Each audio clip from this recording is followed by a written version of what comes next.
zvepasi zvinozova nhando. Ndozofara nekushinga nokuti tenzi munenge mafamba nemo. Mukati menguva dzino Judasi unonyora kabhuku kadiki, ari kunyora pamusoro pevanhu vakanga vapinda zvakavanzika muchechi, vakatanga kudzidzisa dzidziso dzekupanduka. Judasi anongomuka achinyora zvakasimba. Ukaverenga bhuku raJudasi iri, anoshandisa very strong language, straight to the point, rebuking sin with a very powerful language. But anozonyora achiti ivava vanhu ava ndo vakaprofiterwa naEnoki kare. Enoki wechinomwe kubva kuna Adamu. Enoki, the seventh from Adam, prophesied about these people. Akati kudini?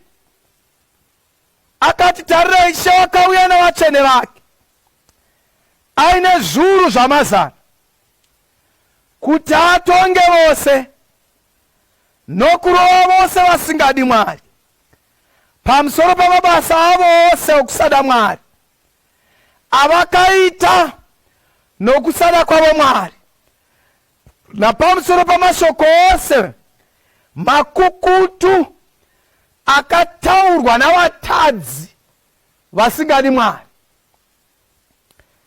Judas is saying Enoch, the seventh from Adam, prophesied the second coming of Jesus. Enoch haana kuratidzwa kuzvarwa kwaMesiasi muBheterehema reJudhea. Enoch haana kuratidzwa mhandara ichitakura mimba kuti izvare mwanakomana.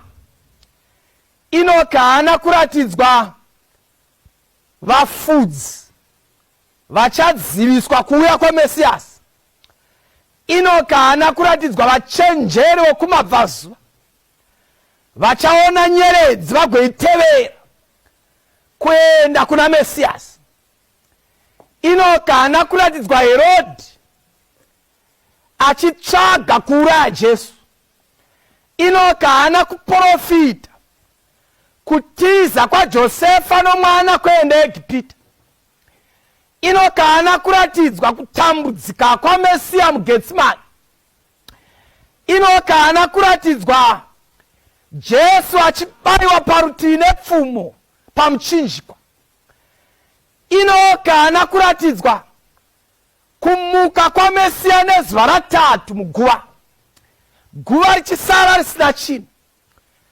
Enoch haana kuratidzwa Gabhurieri achiburuka kudenga kundodanidzira kuti Jesu baba wako anokudana nezuva retatu.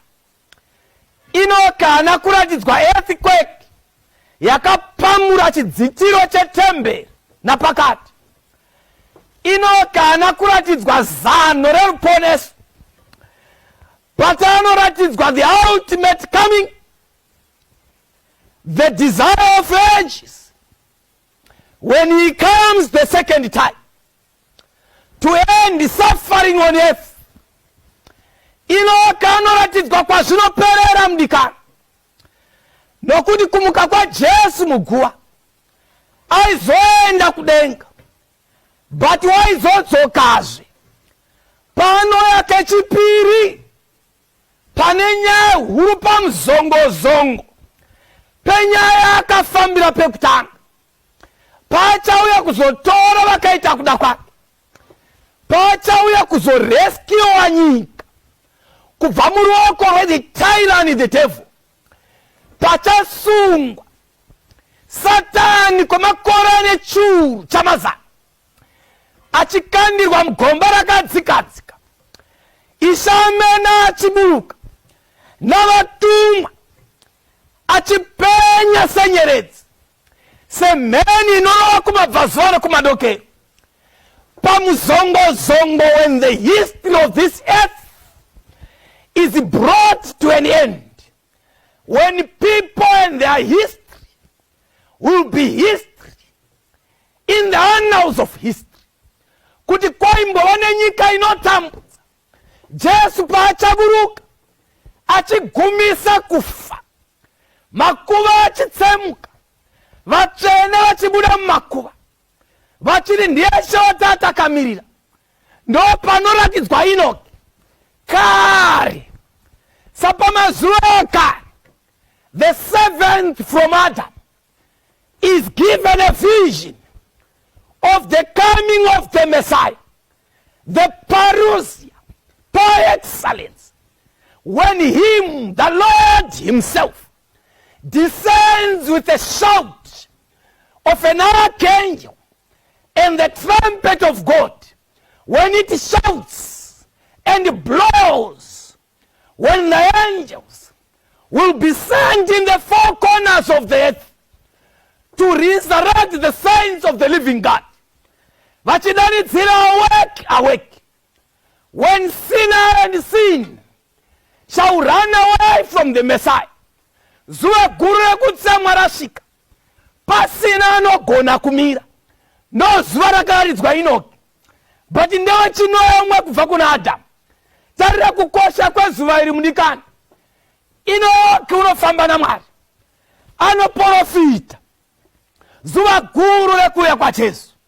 Munikani nyaya yakasimba inoonekwa naEnoki kare pavaifamba naJesu. Anoratidzwa Enoki kuti Enoki ungangofamba zvako munyika,